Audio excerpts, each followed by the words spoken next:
she would constantly undermine the confidence of her executive directors and would often pitch one against the other, using the kind of divide and conquer type approach.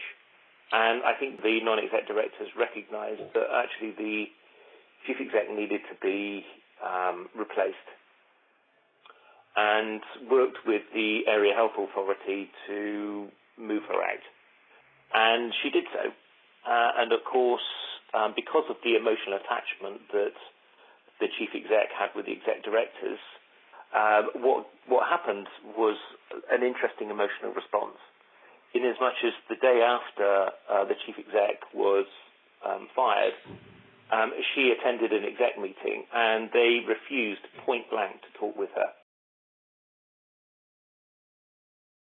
You've got a strategic plan which says, okay, this is our vision, this is our objective, these are our strategies to achieve that objective, and these are the actions that we're going to undertake.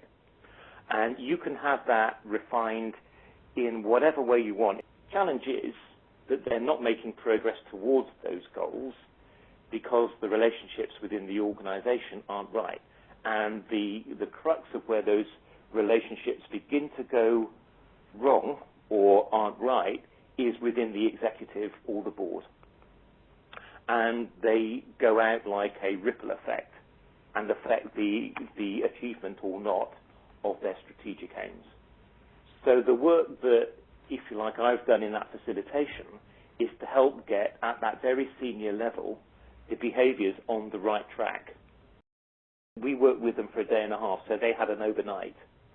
And when we started off, then you can imagine what the emotional state was. There was very little communication going on. There was a huge amount of anger. And for all intents and purposes, progress towards their goal was absolutely stalled. By the end of the following day, not only were they back on track, but they recognized that they had now, because they had kind of stalled, that they had now made the task rather more difficult, so they needed to, and acknowledged that they were going to redouble their efforts to get back on track. So they were even more motivated than they were previously. In the second example, in the morning, they started off daggers drawn, if you like. By the end of the day, they were in the bar opening bottles of champagne.